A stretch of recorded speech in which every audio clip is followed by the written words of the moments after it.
খুব ভোরেই যখন ঘুম থেকে উঠেই পাখির শব্দ শুনতে পাই, কেন জানি মন অনায়াসে খুব ভালো হয়ে যায়। আজকে আমি আমার ব্লগটি সকাল থেকেই শুরু করছি। আজকে আমার আর আমার হাজব্যান্ডের ছুটির দিন। আমার তো এভরি ফ্রাইডে আর স্যাটারডে ক্লাস থাকে, আজকে ক্লাস নেই, তো আমরা আজকে দুইজনই বাসায়, সেও আজকে ছুটিতে আছে। এই গাছটা আমার অনেক পছন্দের এবং আমার ব্লগ যারা রেগুলার দেখেন তারা হয়তো আগের ব্লগগুলোতে দেখেছেন। এই পাম গাছটা আমার অনেক বেশি ভালো লাগে, খুব বেশি যত্ন নেওয়া লাগে না। তো যাই হোক, সকালে ঘুম থেকে উঠে এই গাছে পানি দেই, এরপর যে হেল্পিং হ্যান্ড আছে সে আসে, দেন টুকটাক যে কাজ আছে আস্তে আস্তে সেই কাজগুলো শেষ করে ফেলি। যেদিনই ভাবি যে আজকে কোনো কাজ নেই, একদম ফ্রি থাকবো, তারপরও যেন মনে হয় যে না, এটা ওটা করে টুকটাক অনেক কাজ জমা হয়।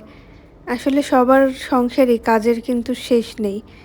আর আমি যেহেতু আমার সকল কাজ নিজেই করি, নিজে করতে পছন্দ করি, তাই আমি কখনোই ওইভাবে ফ্রি থাকতে পারি না। তো যাই হোক, অনেক দিন ধরে আমাদের গার্ডেনে যাওয়া হচ্ছে না। এই যে আমার বিড়াল গুড়গুড়ি, যেহেতু শীতের দিন চলে এসেছে, সে কিন্তু শীত নেই গরম নেই, সবসময় ভিটামিন ডি নেয়। খুব কনসিয়াস অ্যানিমেল যারা, মানুষ আমরা তো শীত আসলেই শুধু একটু রোদে বসি, একটা সিজনই আছে যখন একটু ভিটামিন ডি পাই। তো এটা আমার লজ্জাবতী গাছ।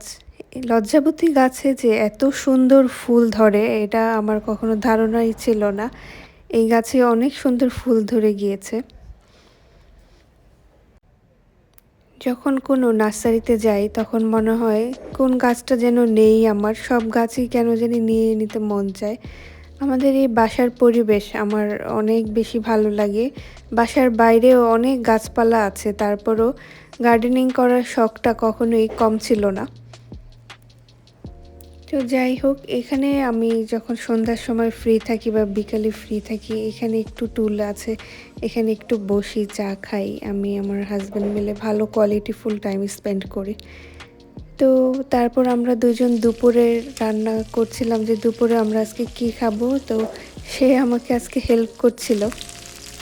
আমি কোনোদিনও মাছ কাটিনি, তো শখের বসে এই ইলিশ মাছটা আমি ট্রাই করেছিলাম কাটার। তারপর দুপুরে ডাল করেছিলাম, আর এখানে আর মাছ ছিল। শোয়েব আর মাছ খেতে খুব বেশি পছন্দ করে। আমি সব মাছই খাই, কিন্তু এখনের জেনারেশনের বাচ্চারা, ম্যাক্সিমাম বাচ্চারাই মাছ খায় না কাটার ভয়ে, কিন্তু আমরা ছোটোর থেকেই সব ধরনের মাছ, মাংস, শাক সবজি সব কিছুই খেয়েছি, সব কিছুই টেস্ট লেগেছে আর কি। তো ভাবলাম যে অনেক দিন ধরে হাজব্যান্ড বলছিল যে আমাকে কিছু শপিং করে দেবে, গোল্ডের কিছু কিনে দেবে। যেদিন একটু বাইরে যেতে চাই সেদিনই কেন জানি অলসতা কাজ করে, আর এছাড়া যেদিন বাসায় থাকি সেদিন বাইরে যাওয়ার জন্য খুব মন অস্থির হয়ে যায়। আর যাই হোক, বিকাল দিকে আমরা দুজন একটু বেরিয়েছিলাম ঘুরতে। এখান থেকে আমরা একটু শপিং মলে যাব আর একটু ঘুরবো। হঠাৎ করেই যেন কার যেন একজনের সাইকেল পেয়ে গিয়েছে, আমি তো জানি না। আমি সাইকেলিং পারি না, তবে কেউ পারলে আমার খুব বেশি ভালো লাগে। এদিকে আমরা শপিং মলে এসে পড়েছিলাম, আমাকে একটা ব্যাগ কিনে দেবে বলছিল। আমার একটা লেমন কালার ব্যাগ পছন্দ হয়েছিল, সবসময় তো রেক্সিনের ব্যাগ কিনি। তারপর ওইখান থেকে গিয়েছিলাম একটা গোল্ড শপে। গোল্ড শপে গেলে সব গোল্ডই পছন্দ হয়। বিয়ের আগে কোনো গোল্ডই ওইরকম ভালো লাগতো না, কিন্তু বিয়ের পর এখন গোল্ডের জিনিস কালেকশনে রাখতে খুব বেশি মন চায়। আমার কাছে এই চুড়িগুলো অনেক বেশি ভালো লাগছিল।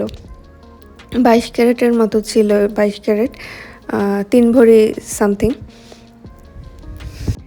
এই যে এই ব্যাগটা নিয়েছিলাম আমি, এটা লেমন কালার একটা ব্যাগ, এটা কোনো লেদারের না, কাপড়ের, ওয়াশেবল আর কি। আমার এছাড়া অনেক ব্যাগ আছে, ব্যাগের কালেকশন আমার অনেক। আর হিজাব কিনেছিলাম একটা, এই ক্রেপ ক্রেপ টাইপের হিজাব, খুব কমফোর্টেবল।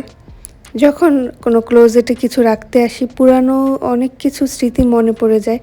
আমার বিভিন্ন ড্রেস, শাড়ি, বিভিন্ন টপস, এগুলো দেখলে অনেক পুরাতন কথা, পুরাতন স্মৃতি মনে পড়ে যায়। তো যাই হোক, এইটা আমি নিয়েছিলাম এই গোল্ডের এই ফিঙ্গার রিংটা। এটা খুব ট্রেন্ডে আছে আর এই ডিজাইনটা আমার অনেক বেশি পছন্দ।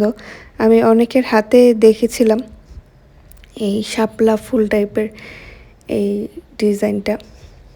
তো এটা আমার হাসব্যান্ড আমাকে গিফট করেছে আজকে। আর এই ছিল আমার আজকের ব্লগ। সবাই ভালো থাকবেন। আল্লাহ হাফেজ।